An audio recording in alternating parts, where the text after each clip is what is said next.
Something is wrong with the baby. You can hear it crying with its chittering whines, but when you rush to investigate, it is not in its crib. The blankets are empty, the pillows disturbed, and it is nowhere to be found in the nursery. You look beneath the crib and find a hole in the wall, a tear in the plaster and wallpaper. The cries are louder from within. Hesitation drains out of your heart like blood, and you push your hands through the hole, and then your shoulders squirming into the darkness. It is a splintered crawl through the underbelly of your floors, deeper and deeper, until you reach a cavity. The baby has constructed a nest of chewed wet paper and filled it with lost toys. You shake your head and carry it back up, pat its beetle-mandibuled head before tucking it back into bed. You are growing used to these long nights as you chart a course back for a forest, back for a world that sings hello from the Hallowoods.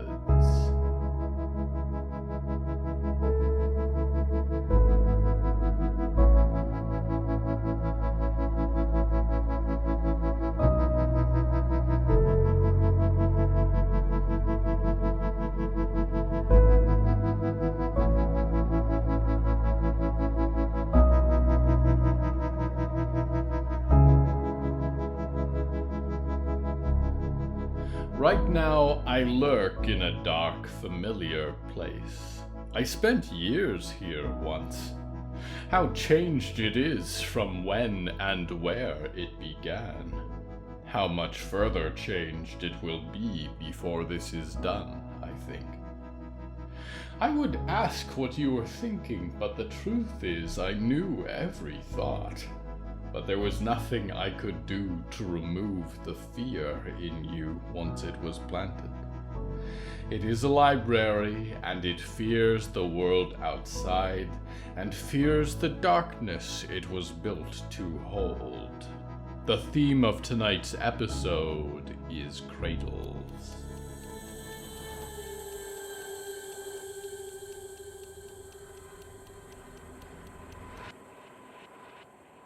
"Who is she?" said Al. He hovered in front of a stained glass window pane. He knew that it was not real light that shone through from the other side. That was the curious thing about being a ghost in a liminal space, that he saw right through the illusions of the walls and hallways, could step outside the confusing twists of its geometry. It was not the library's fault. It did not mean to deceive. It only desperately wished to believe that it was still a library at all. The window pane was real, and its cut pieces of glass depicted an old red-haired woman in a wheelchair. She sat like a fairy tale queen in a throne, with a large prince with a fluffy beard standing beside her with an arm on her shoulder, and a regal woman with white hair at her other, and a big dog sitting royally by her feet, and a wealth of books amidst the hospital equipment. "That was Miss Amaryllis," Harrow said. Z had Al's drum under one arm, and in the other a school uniform sweater in which the slimy hand named Arnold was nested. "She might have been one of my mothers, but she died before I was born. And not dead like me," said Al. He already knew he was not the only phantom in Downing Hill. "If she's a ghost, I've never seen her," said Harrow, and their voice lowered to a whisper. "I almost wish she was sometimes. She had bad dreams, visions. Maybe she could have told me more about mine. My mother doesn't like to talk about her, but I know she loved libraries. I know she founded Downing Hill. I miss her somehow, even though I've never met her. I don't remember my mom very well either," Al whispered back. "I know I spent my whole life with her, but it feels like it's been a long time since that life now. I remember the things we did together. I remember losing my dad.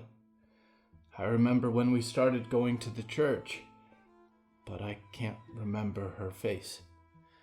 My mother says it goes away in time, Hera whispered. First the memories, and then the missing them at all. If he had been at the scout post that night, there would have been dinner time, and he would have tried to pick up a fork and eat spaghetti. But instead, his drum was just put on the bed in their dormitory room, and Handnold wriggled in his green-encrusted fishbowl, and Harrow curled up in the bed on the far side of the room, muttering nightmares about eyes and flames and silver hands. There was a curfew, of course, but since the only one who could see him well was O'Connor, Al drifted. In the bad man's basement, Al had only been able to travel a little ways away from the drum before the straps at his ankles pulled tight and he couldn't go further. But the library was not like the basement. You could not measure the space inside of it. Everything was near and far at the same time, and what was miles below was just beneath the floorboards, and if you could sail through walls, escape the traps and tunnels that it created, then you could go anywhere. It is a good place for ghosts, Al thought. It is a good place for the dead. He wandered through the floors, through crooked hallways that curled in on themselves like snail shells, past the reception desk where a librarian with no face sat perfectly still in the darkness, past the deep archives where a little man whispered into a yellow tape recorder. He sank further and further into the shadow beneath the library, where the shelves and rooms and halls and furniture and fixtures and staircases and balustrades and mezzanines and books and books and books became so densely packed together that they became darkness, and the darkness became empty. And there was a room in it, at the bottom of the library or at its center. It was also a cave, or a grotto, and stone jutted up from the ground like teeth to meet the many fangs of the ceiling. Water trickled from the earth above into shallow puddles. The weight of the air felt different than Al was used to, heavier, like the atmosphere of some faraway alien planet. He felt nothing, but he still felt cold. And there were two things in the room as he peeked in through the timeless stone. The first was a fixture of the rock, or perhaps it was a table or basin that jutted up from the ground. It was carved of black stone, almost transparent like glass, and it had many branches that lifted into the air, as if designed to hold something large. There was a creature coiled around it. A white centipede as big as a person and 100 times as long, with twitching black legs.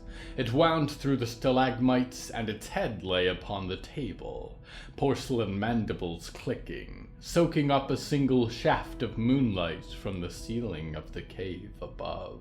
"Hello?" Al whispered. Although the silence felt as sacred as it had at church, he could not control his urge to be friendly. The place stayed the same, but the view shifted. The being's shell was not shaped like a centipede, but a woman, and her eyes were black and her hair white, and she regarded him through half-moon glasses. The bowl was not vast and ancient, but small and made of crystal, and filled with peppermints. "Forgive me," said the director. "I did not see you come in." "Sorry," said Al. "It's hard for me to knock." "It will become easier in time," said Director Blackletter, and she clasped her hands together. Her fingertips clicked as she tapped them. "You are the first spirit student we have had at Downing Hill. We will help you learn how to control certain factors like your emotions and the solidity that seems to be connected to that, but it may take a little more time than for some. We have more experience with some Covenant lines than others." How was your day at school? It was nice, said Al. It's weird that O'Connor can see me. Most people can't. I'm not used to it. I liked the classes. I feel like I've learned a lot already, and Harrow's been very helpful to carry my drum around. Good, said the director. Is there a reason you came to see me? I have a few questions, if you're not too busy, said Al. He floated a little closer to her desk. The rest of the room came into view, the shelves and green lamps and fireplace. More of the illusion. It was all transparent, of course. They were still in the grotto, as much as they were in the director's office. By all means, said the director. There was a girl, said Al, when I first came here. One who could see me, but I haven't seen her today. Her name is Clara Martin, said the director, and she's off doing important work for the library. When you are older, I'm almost 11, said Al. That's very nice, the director said. Her smile cracked her face ever so slightly. No, I mean, I've been almost 11 for a long time, said Al. I don't think I will be older. The director nodded and sighed. When you have completed your base years of study, she continued, then you might go on missions for the library. Just like her. Many of our best students do. What kind of missions?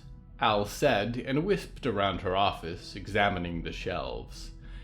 Like spy missions? Some of them, said the director, and looked down at her desk.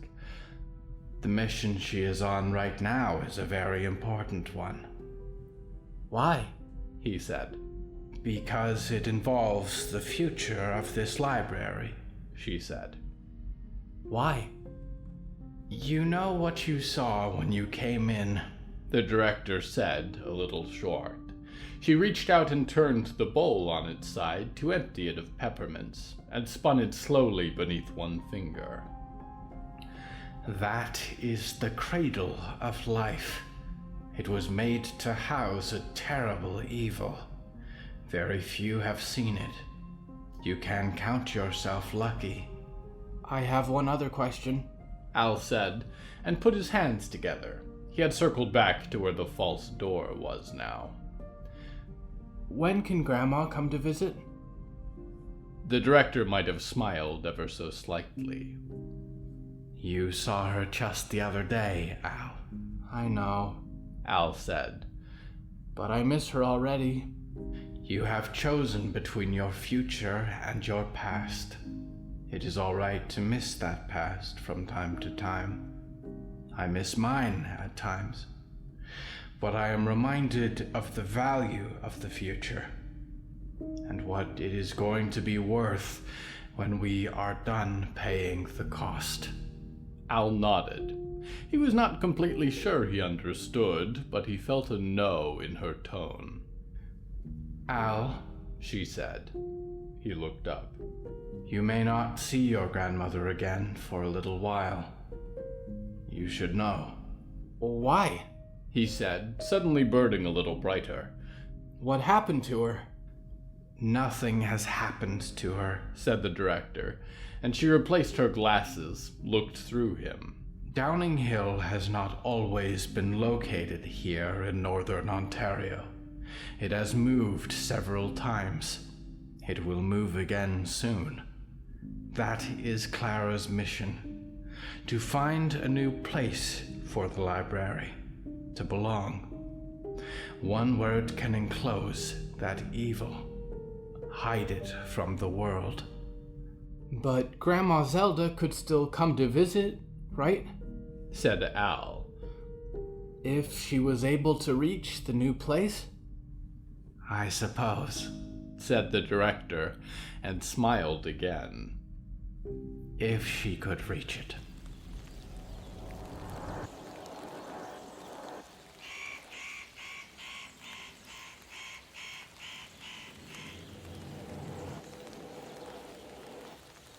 I know it is the end of the world, you say, and all is lost for humanity, and already the first rays of the new sun shine from the coming age. The water breeds a peculiar corruption in the blood, and the oceans have risen to wash away the shorelines, and all that is left of a society is ruinous shambles too stubborn to die. And yet, perhaps I should have a child, you think. Why should I apologize for raising dragon slayers in times when there are actual dragons? Except the dragons are long gone now. They hoarded worlds of wealth and sat upon their golden piles until their bones turned to dust. You did not pick up your sword. The few that remain turn their eyes upward to escape this world entirely, stretch their wings and search for new planets on which to breathe their dying flame of breath. The world is charred to ember and ash now, a wasteland desolate of dragons and knights alike. And if you choose to be fruitful and multiply, you face only one question. Are you willing to let them suffer, not the ash, but the terrible spring that will bloom from it? The unknowable future whose prospects are even dimmer than yours. You will be gone by then, and you will leave them to endure the world you have doomed alone. We go now to one who fed her child to the dragons.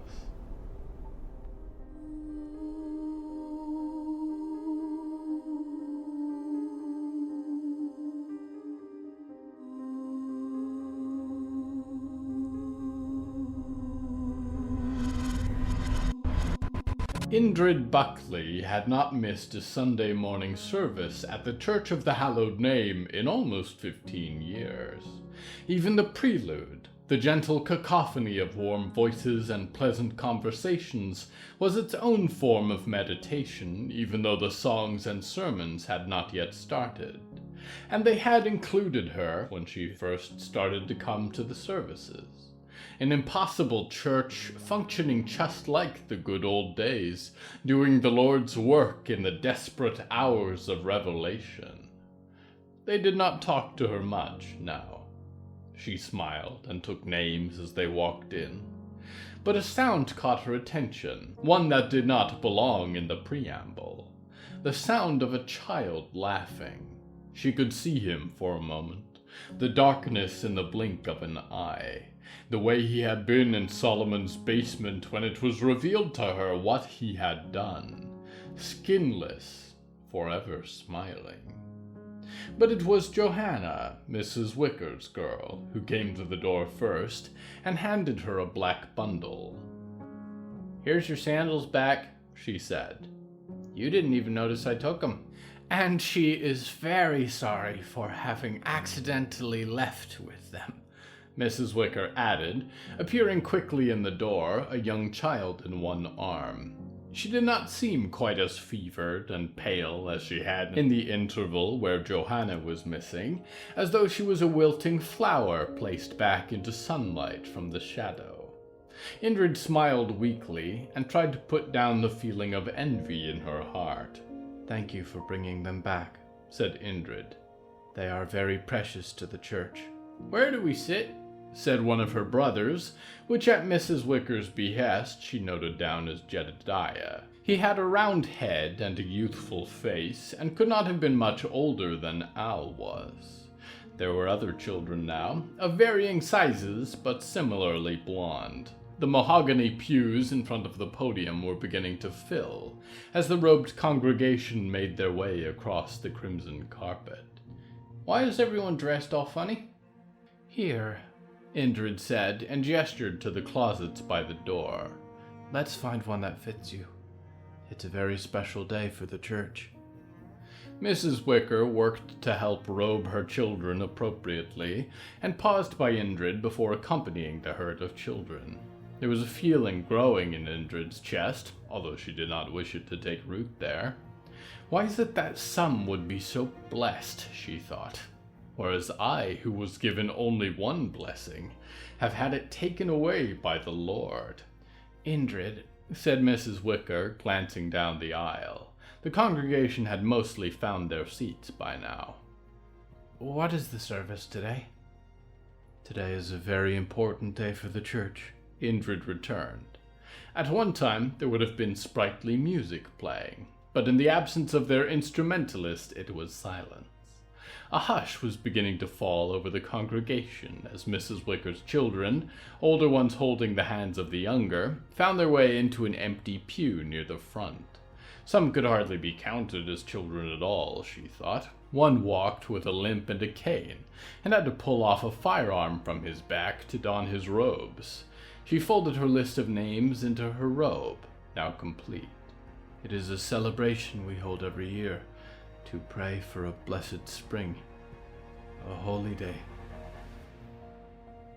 "May the deep, the darkness, and the dawn dwell in your eyes," the vicar said, as he strode onto the stage. Mrs. Wicker smiled the last time at her, nodded her thanks, and carried her baby down the aisle to sit at the end of the pew. Indrid pressed the great doors shut as silently as she could, and then made her way to the back as the vicar continued to speak.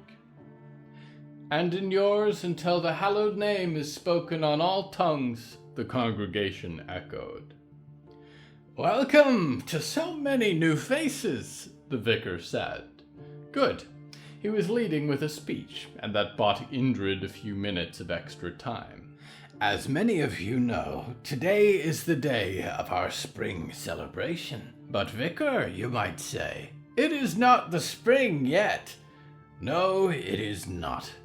But the deep, the darkness, and the dawn, the triune God, three hands stretched toward all mankind, demands a sign of our dedication to the church. Every year we perform this ceremonial sacrifice to the spring to remind ourselves of our loyalty, and we make our contribution of cleansing blood to wash away the sins of this congregation and invite the holy spring to break our wretched winter." As he spoke, Indrid took the names she had written and deposited the slips into the bowl. It was a stone bowl, and filled now with many flecks of parchment, the names of an entire congregation. There was a rush of moving fabric as the vicar completed his speech and removed the covering from the altar. It was not of obsidian, she knew, but of a far older stone. The room grew dark as the altar pulled in its light. "We greet the black eternity with open arms," he said, and the candles of the congregation hall went dark. She had gotten no more used to the emptiness, the bitter chill that crept over her skin, the wind that howled in the silence. It was her cue now, she knew, and so she stepped out onto the stage, joined the vicar in front of the altar. The stone was completely dark now, and reflected no light. He took the bowl of names from her, and after that, it was out of her hands. She found her way back into the aisle, sat beside Mrs. Wicker. The woman and her children stared with wide eyes at the altar. The very idea of the self became almost nothing in the shadow of the Lord, a speck in the expanse of the universe. The vicar poured the bowl of names across the altar. "In the name of the deep, we offer this congregation," said the vicar, and poured the pitcher of water across the stone. The pieces of paper became wet, dissolved in the flow, and slid down the face of the altar.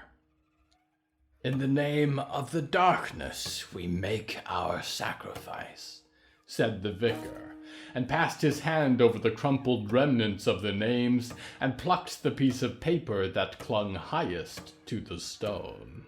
"And in the name of the dawn, we pray for an end to winter, an end to our sin.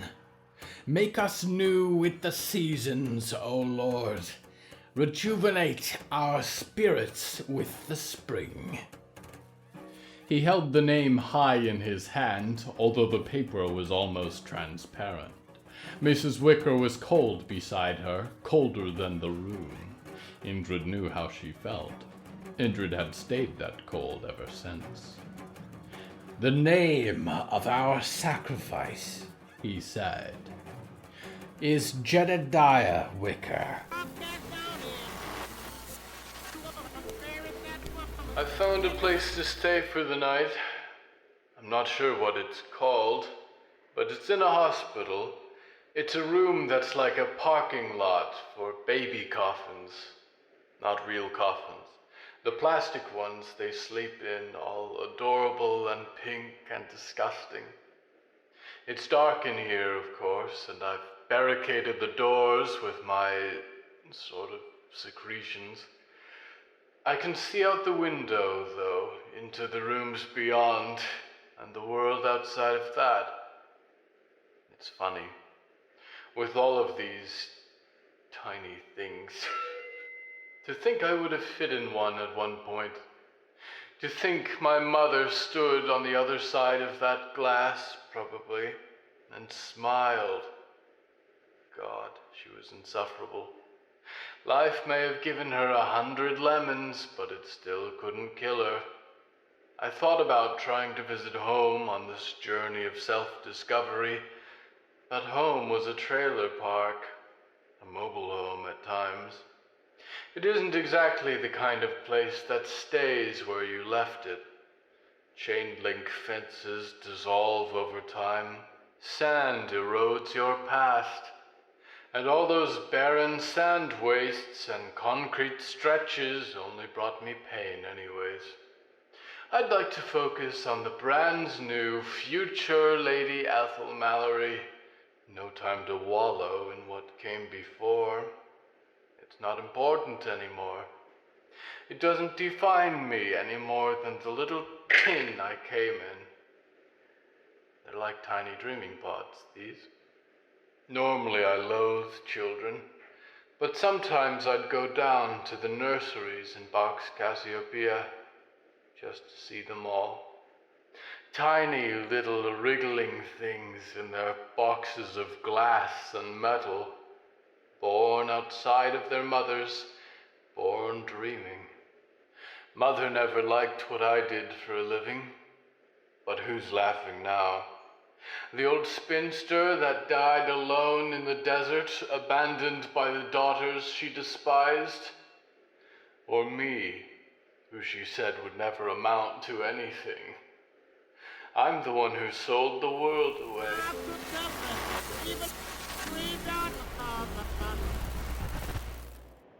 I would not trust Lady Ethel Mallory around a baby. No reason in particular.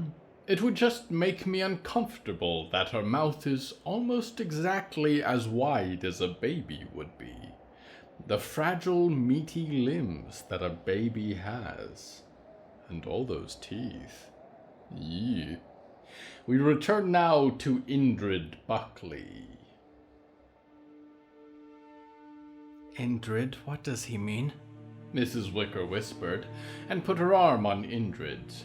Indrid put her hand on Mrs. Wicker's consolingly. The faces of the congregation had pivoted now, and they began to sing a familiar song, a dirge with no words. Jedediah Wicker, please come to the stage, said the vicar, and spread his hands wide. There was a crescent of sharp black stone in one of them, and it soaked in just as much light as the altar. Ma, what's he gonna do? Whispered one of her sons, the oldest, Indrid thought, Jacob. What is this for? Mrs. Wicker said, standing amidst the morning song of the congregation. The very walls of the room had disappeared into darkness, and Indrid rose behind her as the vicar spoke. Your son will be a gift, said the vicar, and smiled pleasantly, condolently. To the black eternity, and for the life he gives you will be rewarded tenfold. This is to please God. For what have we to gain without sacrifice? You've read the Bible stories, Ma? Whispered little Jedediah, eyes just two reflections in the shadow. God says go offer Isaac as a burnt offering up on the mountain, but he doesn't mean it. Not really. Don't be scared. Mrs. Wicker looked to Indrid for answers, but Indrid could offer her none. No look of comfort. She knew it was her duty to help, to hold Mrs. Wicker back the way that others had done for her, encourage the choice to sacrifice, but she could not quite bring herself to do it. So she let Mrs. Wicker decide on her own. She could see each stage of the decision unfolding within the woman's eyes. The painful confusion of giving up a child, the power and blessings of God, the value of the church and all that it had done for her, could do if she proved her devotion. It was the ultimate display of faith, a sacrifice like that of the Lord himself. And Jedediah rose and began to walk for the stage.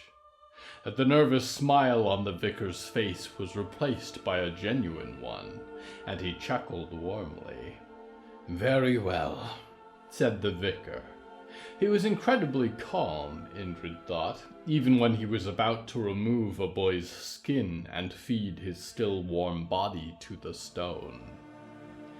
Come here, my boy, come here. Jed? Said Mrs. Wicker, and the vicar looked up to her again, as did the congregation.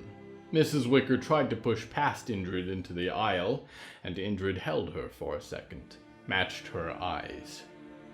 I'm sorry, Indrid whispered. I know what this is like, but it must be done. The cycle goes on. His death will honor the Lord, and the Lord will bring a spring. Mrs. Wicker stopped pushing, and hovered there in Indrid's arms, smiled a last time at her son as he looked away from her for the beckoning vicar. Indrid laid a head on her shoulder, a comfort, a hiding place. She did not want to see what was going to happen as Jedediah approached the stage. No light shone from inside the horned altar, but Indrid could feel the presence shifting hungrily in the shadowed stone. The darkness was among them. She was caught off guard then as Mrs. Wicker shoved her out into the aisle, and Indrid rolled across the crimson carpet into the other pews. Mrs. Wicker began to scream as a caravan of Wicker children followed her out into the aisle. That is my son, she shrieked and pulled Jedediah back from the stage. No one gets to hurt my children. No one takes them from me again. After all the church has done for you, Mrs. Wicker, be reasonable. The Lord has granted you the life of your daughter, and he takes only his due. Your son's blood will bring upon us a new age of... The vicar began. Ma, he's got a knife, said her firstborn, and Indrid looked over to find a rifle in Jacob Wicker's hands. And there was light.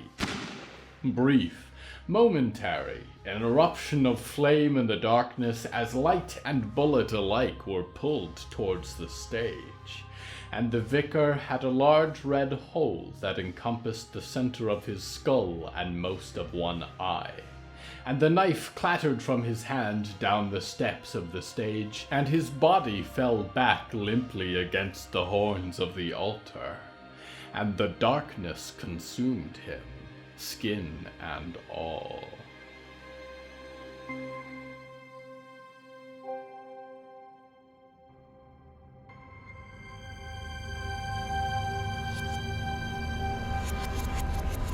I remember only vaguely the earliest days of my existence.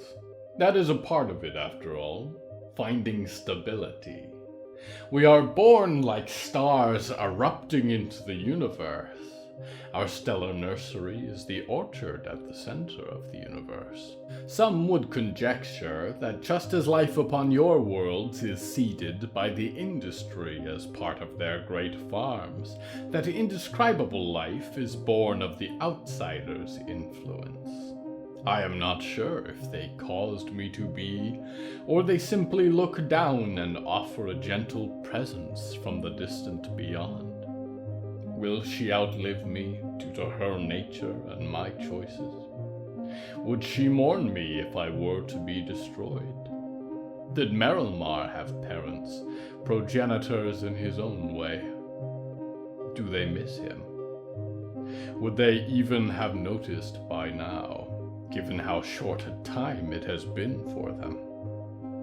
I am beyond needing validation from such beings, and yet I cannot help but wonder if this, my legacy, would be pleasing. How it compares to the life of an outsider, if I could even imagine what such a thing was like.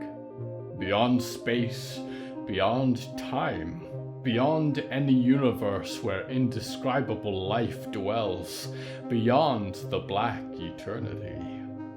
Is that where we came from? Is that to where we will go? We go now to one about to contemplate such topics.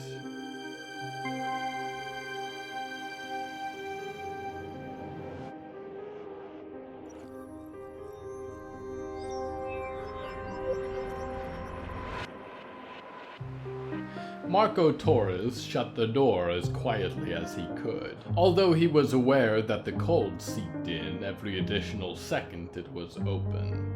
It was not sufficiently warm inside to take off his coat just yet, but he found a home on the pegs for his scarf and gloves to dry, and stepped into their living room. It was living room and kitchen and dining room all in one, separate only from their bedroom, and a woman sat at the counter drinking a hot tea and organizing something on a checklist, as studious as she had been as assistant to one of the most important people in the world. "How was your date?" said Brooklyn. "There's tea." "I didn't think you'd still be awake," Marco said, and stomped the snow out of his boots before kicking them off next to the door. At a glance from her, he paused, reoriented them neatly side by side, and continued into their makeshift abode. And tea would be lovely. He joined her at the counter, and one arm found a way around her waist while the other dealt a cup of tea from the iron kettle on the wood stove. He kissed the back of her neck while he chose a tea bag. "It went well, I take it," Brooklyn said, folding her notepad away. "You know what? It was very nice," he said, and turned to lean against the counter, sipped his orange pico. It had a unique tinge that only the salvaged and long-expired stuff had. "I was surprised how much we had in common, given that I grew up working for Botco and he grew up in a survival cult. But it's weird, too. Before you, I only really dated people in the prime dream, you know. And in there you can kind of be whoever you want to be. It's more vulnerable than I'm used to out here. You can't hide behind anything. You know, my crooked nose or my smile. I like your smile," Brooklyn said, and laid her head against his shoulder. "I know," he said, "but somehow I'm getting to know real people, and I'm also getting to know the real Marco at the same time. Which is good, I guess. Just takes some getting used to." "Think he'll get a second date?" Brooklyn said and pursed her lips. "Maybe," Marco said, and put his face in her hair, nuzzled her forehead. She smiled at the scratch of his chin. "But I know this is a new thing for you too. I don't want to push it. What are you working on?" Brooklyn looked down at the pad of paper in her arms, and it seemed as though she was trying to compose an answer. "If something is making you uncomfortable, even if it's irrational or just a feeling. Like, I want to talk about it, he said. I want you to be open about... It's not about that, Brooklyn said, inside. He gave her a little space so she could compose her thoughts.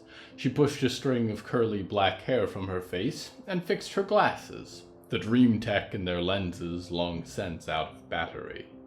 He expected to find some kind of hurt there, but the look she gave him bordered on a smile. I've been trying to write out some great way to tell you, find the right words for an announcement, if you will, but I can't, so I'm just going to say it. You're going to be a father.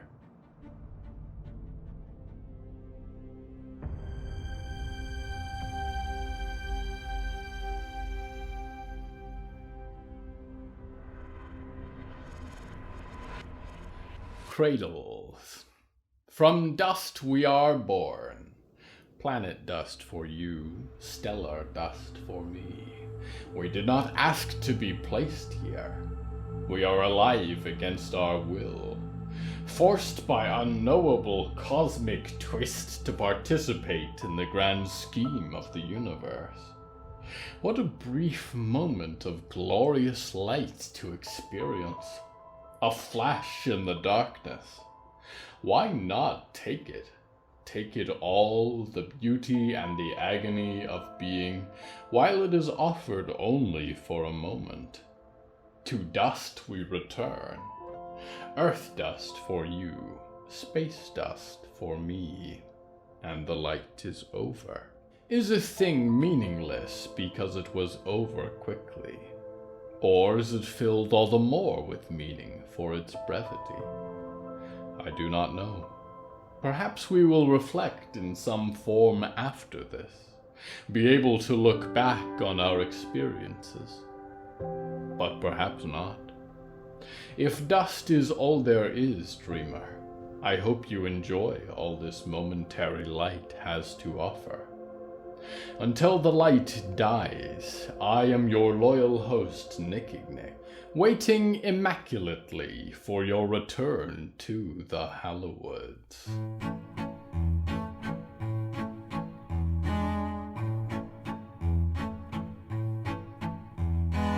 Hello from the Hallowoods is written and produced by William A. Wellman. Hello, that's me. If you enjoyed this show, please don't forget to follow it and share it with a friend.